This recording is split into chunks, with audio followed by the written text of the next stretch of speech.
آپ نے ابھی فرمایا تھا کہ اگر مسائل کو نظر انداز کر دیا جائے تو مسائل خود بخود حل ہو جاتے ہیں۔ یہ بات سمجھ میں نہیں آئی۔ آپ کو یہ بات تو سمجھ میں آتی ہے نا کہ 90% آپ کے مسائل آپ کے الجھائے ہوئے مسائل ہیں۔ رات دن گردش میں ہے 7 آسماں، ہو رہے گا کچھ نہ کچھ، گھبرائیں کیا۔ یہ دن رات جو چل رہے ہیں یہ آپ کے حالات پیدا کرنے کے لیے آئے ہیں اور حالات ٹھیک کرنے کے لیے آئے ہیں۔ یہ گردش زمان و مکان آپ کو مسائل دینے کے لیے آئی ہے اور مسائل حل کرنے کے لیے آئی ہے۔ آپ تو خود الجھے ہوئے ہیں۔ مسائل کے حل کو چھوڑ دو۔ جو بات چلنے سے حاصل نہیں ہوتی وہ ٹھہرنے سے حاصل ہو جاتی ہے۔ سکون کی تلاش میں آپ ایسی منزل پہ پہنچ گئے ہو جہاں سکون نام کی کوئی چیز نہیں ہے۔ اب ان منزلوں سے نکلنے کا آسان طریقہ یہ ہے کہ آپ تھوڑا سا خاموش ہو جاؤ، ٹھہر جاؤ، اس گھڑی کو نکلنے دو۔ آپ اپنے موجود عمل سے نجات پالو اور اپنے آپ کو اپنے موجود الجھاؤ سے الگ کر لو۔ یہ جو آپ کی پھیلنے کی خواہش ہے، اگر یہ آپ کے اندر کوئی دقت پیدا کر رہی ہے تو سمٹ جاؤ، ٹھہر جاؤ اور رک جاؤ، تو آپ کو سکون مل جائے گا۔ کسی چیز کو کبھی دوڑ کے تلاش کیا جاتا ہے، کبھی پاس جا کے اسے دیکھا جاتا ہے اور کبھی اپنے پاس بلا کے دیکھا جاتا ہے۔ اب اللہ کے تلاش کرنے والے اللہ کے آگے آگے بھاگے جا رہے ہیں اور اللہ پیچھے پیچھے ہے۔ آپ کبھی ٹھہر جاؤ تو وہ خود ہی آ جائے گا۔ اللہ کے لیے تو زمان و مکان کچھ نہیں ہے، وہ خود ہی آ جائے گا۔ اس لیے فضل جو ہے اگر تلاش میں نہیں ہے تو ٹھہرنے میں ہے۔ فضل کی تلاش بھی فضل ہے اور فضل کا انتظار بھی فضل ہے۔ میں نے آپ کو پہلے بھی بتایا تھا کہ اگر آپ کو تلاش میں فضل دریافت نہیں ہوا تو آپ انتظار میں فضل لے لو اور ٹھہر جاؤ۔ ایک آدمی نے کہا، یا اللہ ہم تیری تلاش میں گئے، تجھے یہاں دیکھا، تجھے وہاں دیکھا، پتہ نہیں چلا، پھر ہم نے دیکھنا چھوڑ دیا اور آنکھ بند کر لی۔ جب اس نے آنکھ بند کر لی تو نظر آنا شروع ہو گیا۔ ایک کہانی سنو۔ ایک آدمی کو کسی نے کہا کہ تم اللہ کو نہیں دیکھ سکتے۔ اس نے کہا میں نے دیکھنا ضرور ہے۔ کہتا ہے پھر اس طرح کرنا کہ تم سونا نہیں، کیونکہ پتہ نہیں وہ کس وقت چکر لگا لے۔ وہ بیچارہ اس خیال میں جاگتا رہا۔ کہتے یہ ہیں کہ وہ آدمی 40 سال تک جاگتا رہا، آخری انسان تھا۔ اس کو اونگ آ گئی اور اللہ کا دیدار ہو گیا۔ اٹھا تو رونے لگ گیا اور پیر صاحب کے پاس گیا کہ آپ نے میرے ساتھ دھوکہ کیا اور میری اتنی عمر ضائع کر دی۔ اگر مجھے پتا ہوتا کہ اللہ نے سونے میں ملنا ہے تو میں کاہے کو جاگتا۔ انہوں نے کہا کہ یہ تیرے اتنے جاگنے کا انعام ہے کہ تمہیں سونے میں ملا۔ بات یہ ہے کہ جاگنا بھی فضول نہیں تھا، یہ جاگنے کا انعام ہی تھا کہ اسے اللہ مل گیا۔ تو بات یہ ہے کہ جاگنا اس کی تلاش کی انویسٹمنٹ ہے۔ اگر آپ اللہ کے لیے مزدوری کر رہے ہیں اور اب اللہ کہتا ہے کہ معاوضہ لے جاؤ، لیکن یہ کہہ رہا ہے کہ میں کام کرتا ہی جاؤں گا، اب آپ کو ٹھہر جانا چاہیے۔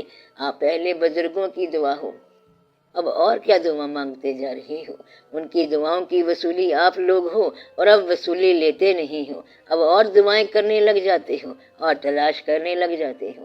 تمہارے باپ دادا کی دعا تمہارے کام آ رہی ہے۔ اگر صبح کا ناشتہ موجود ہو تو پھر وہ آدمی ایمان سے باہر ہے جو اور ناشتے کی کوشش کرے۔ آپ ماڈرن لوگ ہیں، لیکن تھوڑا سا یہ بھی کر کے دیکھیں، جس کو آج کے دن کی مزدوری مل گئی ہے وہ آرام کرے۔ نیند کے لیے ہی تو آپ جاگ رہے تھے، اب نیند آئی ہے تو پریشان نہ ہونا۔ تمہاری پریشانی سے تمہیں حاصل کچھ نہ ہوگا۔ ایسا نہ ہو کہ پریشانی کرتے کرتے جب حاصل ہو جائے تو کھانے والا کوئی نہ ہو، یہ نہ ہو کہ صحت ہی خراب کر لے، یہ نہ ہو کہ کھانا پکاتے بھوک ہی ختم ہو جائے۔ بس ایسی تلاش نہیں کرنی، اب ٹھہرنے کا وقت ہے۔ اس لیے زیادہ دقت میں نہ پڑو اور زیادہ بھاگم دوڑ نہ کرو۔ آپ کو گھر میں ہی ملے گا۔ Fools may aimless roam, loved and lovers meet at home۔ تو آپ بھاگے چلے جا رہے ہو، اب آرام سے بیٹھو۔ بات گھر کی گھر میں ہی مل جائے گی، تمہارے سامنے آ جائے گی۔ اب بھاگنے کی بات نہیں ہے۔ اللہ کے راستے پر چلنا اور کامیاب ہونا بڑا مشکل ہے، پھر ہم کیا کریں؟ بجائے اس کے کہ آپ خواہشات کو پکاریں، آپ کو چاہیے کہ اللہ کا نام پکاریں۔ یہ بہت بہتر ہے۔ جب یوسف علیہ السلام بک رہے تھے تو مصر کے بازار میں اس ہجوم میں ایک بڑھیا بھی ان کی خریدار تھی۔ لوگوں نے کہا تم یوسف علیہ السلام کو کیسے خرید سکتی ہو؟ تو اس نے کہا کہ خرید تو نہیں سکتی مگر اس کے خریداروں میں میرا نام تو آئے گا۔ آپ اللہ کو مان کر اس کے راستے پر چلتے جائیں، وہ منظور کر لے تو اس کی مرضی اور اس کی مہربانی۔ غلام فریدہ او دیاں او جان رے، تو اپنی توڑ نبھا۔ آپ شیطانی وسوسوں سے بچ کر اس کی طرف چلتے جائیں، وہ ضرور فضل فرمائے گا۔ یہ انسانی خواہش ہے کہ وہ امتحان دیتا ہے تو کہتا ہے مجھے نتیجہ معلوم ہو جائے۔ کیا اللہ کے راستے میں ایسا ہو سکتا ہے؟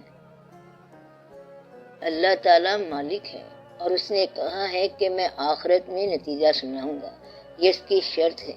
اس نے کہا ہے کہ ابھی پروسیس جاری ہے، جب یہ کام ختم ہوگا تو پھر نتیجہ بتایا جائے گا۔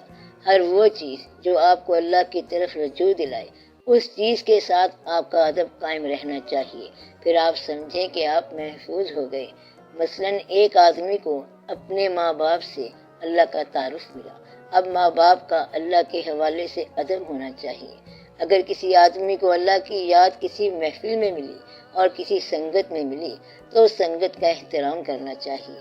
جہاں جہاں سے آپ نے اللہ کے ضمن میں تعلیم حاصل کی ہے وہاں عزت کا مقام ہے، ایسے کسی مقام پر باغی نہیں ہونا چاہیے، بے شک وہاں آپ کو کچھ سمجھ نہ آئے۔ اگر آپ نے شیخ بنایا اور پھر اس سے بہتر شیخ مل گیا تو نیا علم ملنے کے باوجود پرانے استاد کو برا بھلا نہ کہو۔ اگر آپ گریجویشن کر رہے ہوں تو پرائمری والے استاد کی بہت عزت کریں کیونکہ وہ زیادہ اہم ہے۔ تو علم جو ہے یہ ایک انداز کا نام ہے، ادب کا نام ہے، اور یہ نہیں کہ کون سا علم ہے۔ آپ یہ ضرور سوچیں کہ کیا ان تمام صاحبان کا آپ نے ادب کیا ہے جن کے لیے آپ پر احترام واجب تھا؟ اگر کیا تو بہت اچھا کیا۔ کیا وہ شیخ، بزرگ یا مرشد جن کو آپ نے قبول کیا تھا، کیا ان کے ساتھ آپ کی نسبت قائم رہی؟ اگر قائم رہی تو سمجھو کہ آپ پر اللہ راضی ہے۔ پیر کیا ہے؟ اللہ کی راہ کا ایک آدمی ہے جو آپ کی اصلاح کرے گا اور بہت کرے گا۔ تو رہنمائی کرنے والا مرشد اگر راضی ہے تو اللہ راضی ہے۔ اگر مرشد آپ کو لگتا ہے کہ گمراہ کر رہا ہے، کمزور کر رہا ہے یا کچھ غلط کر رہا ہے تو آپ اس کو غلط نہ کہنا بلکہ خود کنارہ کش ہو جانا۔ جس زبان سے آپ نے کسی کی تعریف کی ہوئی ہے اس زبان سے کسی کی خامی بیان نہ کرنا۔ آپ اگر اتنی بات پہ دھیان کر لیں تو سمجھیں کہ آپ کامیاب ہو گئے۔ لوگوں کے ساتھ ایسا واقعہ ہوا کہ انہیں مرشد نے ایک بات بتائی اور وہ اس پر عمل کرتے رہے، پھر جب انہیں کوئی اور بات سمجھ آئی تو انہوں نے کہا کہ ہمارے مرشد کے پاس بھی وہ بات نہیں ہے، مگر جب بعد میں حقیقت معلوم ہوئی تو آنکھیں کھل گئیں۔ تو آپ کا فرض ہے کہ اس کا ادب کریں۔ اسی طرح اگر کسی شخص کو ولایت عطا ہو گئی تو بھی وہ اپنے والد کی عزت کرے، حالانکہ اس کے باپ کے پاس تو ولایت نہیں ہے۔ جب وہ ایسا کرے گا تو اس کا باپ خوش ہو جائے گا کہ میں تو اس قابل نہیں ہوں، تم ہی اسے انجوائے کرو۔ تو آپ اپنے تمام پرانے احترامات قائم رکھیں، ادب نامے قائم رکھیں، اور جہاں پر عقیدت سے سر جھکایا تھا وہاں آج بھی جھکائے رکھنا۔ اس طرح آپ کی عاقبت آسان ہو جائے گی۔ جس پہ یہ مہربانی ہوتی ہے اس کی عاقبت آسان ہو جاتی ہے۔ ان پر اللہ کے حبیب پاک صلی اللہ علیہ وآلہ وسلم مہربان ہوتے ہیں۔ کربلا کے واقعے کا نتیجہ آخرت میں ہونا ہے لیکن اب ہو گیا ہے۔ امام علی مقام علیہ السلام سرفراز ہو چکے ہیں۔ پھر اس طرح آپ کو فلاح پانے والا کوئی بندہ مل جائے گا، کوئی مزار مل جائے گا تو وہاں آپ کی حاضری جاری رہی ہے تو آپ اس گروپ میں شامل ہو گئے۔ تو فلاح پانے والوں کے قافلے میں شامل ہونا ہی فلاح کی دلیل ہے۔ اس لیے آپ اپنی سنگت کا جائزہ لیتے رہیں۔ اگر آپ کی سنگت فلاح یافتگان کی نسبت میں ہے تو آپ بھی فلاح پا گئے، تو آپ کا فیصلہ آخرت میں ہوگا۔ مگر فلاح پانے کا آج ہی پتہ چل جاتا ہے۔ جس پر بزرگ راضی ہوں، اولاد اس پر خوش ہو، جو کسی انسان سے زیادتی نہ کرے، لوگوں کے دلوں کو سکون پہنچائے، اللہ کی کائنات کو تسلیم کرے، زندگی کو تسلیم کرے، کائنات اور زندگی کا احترام کرے تو اللہ اس پر راضی ہے۔ تو اگر اللہ راضی ہو جائے تو فلاح کی خبر تو آ گئی۔ اس لیے عقیدہ کیا ہے؟ اللہ اس پر راضی ہے جو اللہ پر راضی ہو۔ جو شخص زندگی پر راضی ہو، کمی بیشی، خامی، خوبی، غم اور خوشی کے باوجود زندگی پر راضی ہو، اللہ کا شکر ادا کرے کہ اس نے ہمیں انسان بنایا، اس نے مسلمان بنایا اور اچھی زندگی دی۔ اگر آپ پہ شکر قائم رکھیں، اگر آپ یہ شکر قائم رکھیں تو فلاح پا گئے۔ زندگی میں اگر گلے کی بجائے شکر آ گیا تو آپ کا مسئلہ حل ہو گیا۔ لہٰذا اللہ کا گلہ نہ کرنا بلکہ شکر کرنا۔ تو آپ انسانوں کا گلہ اللہ کے پاس نہیں کرنا اور اللہ کا گلہ بندوں کے سامنے نہیں کرنا، بس پھر آپ کامیاب ہو گئے۔ کامیاب ہونے کے لیے جب آپ نے دعا مانگی تو انسان کو لگتا ہے کہ میری دعا قبول ہو گئی۔ اگر آپ کوئی ایسی دعا مانگیں جب دل کہے کہ میرا حق نہیں تو وہ دعا منظور نہیں ہوگی۔ جب دل یہ کہے کہ یہ میرا حق ہے اور مجھے مل جائے تو آپ کو خود پتہ چل جائے گا کہ دعا منظور ہو گئی ہے۔ اس لیے آپ اپنے آپ کو اللہ کے سپرد کر دیں۔ اگر بندہ خود کو دنیا کے خیال کے سپرد کر بیٹھے تو پھر غلطی ہو جائے گی۔ اس لیے آپ خود کو خواہش کے حوالے نہیں کرنا بلکہ اس ذات کے حوالے کرنا، پھر آپ کا نتیجہ محفوظ ہے، یعنی عاقبت محفوظ ہے۔ کچھ لوگ کہتے ہیں کہ یہ چیز غلط ہے اور کچھ دوسری چیز کو غلط کہتے ہیں۔ ہم صحیح اور غلط کا فیصلہ کیسے کریں؟ انسان کو یہ خیال آ سکتا ہے کہ کیا ہمارے غلط سمجھنے کا نام گناہ ہے، یا گناہ ہمارے غلط سمجھنے کے علاوہ بھی ہو سکتا ہے۔ تو غلط وہ ہے جس کو اللہ غلط کہے تو پھر اس غلط سے بچنا چاہیے، ورنہ آج جس کو آپ غلط سمجھ رہے ہیں عین ممکن ہے کہ وہ صحیح ہو۔ جب تک آپ کا مائنڈ جو ہے وہ میچور نہ ہو تو غلطی کو اپنے علم پر نہیں پرکھنا بلکہ غلطی کو اللہ کے حکم کے مطابق دیکھنا۔ بس یہ بات یاد رہے، آپ تو کافی چیزوں کو غلط کہیں گے لیکن کیا پوری زندگی غلط ہے؟ بیوی خاوند کو کہے گی کہ تیری زندگی غلط ہے، تیرے ساتھ رہنے کا فائدہ نہیں، تو رشوت نہیں لیتا، مال نہیں کماتا، تو آپ کی زندگی تو صحیح ہے اور غلط نہیں۔ لہٰذا انسان کا غلط کہا ہوا عین ممکن ہے کہ صحیح ہو۔ تو آپ اپنے کو اللہ کے حوالے سے جانچو۔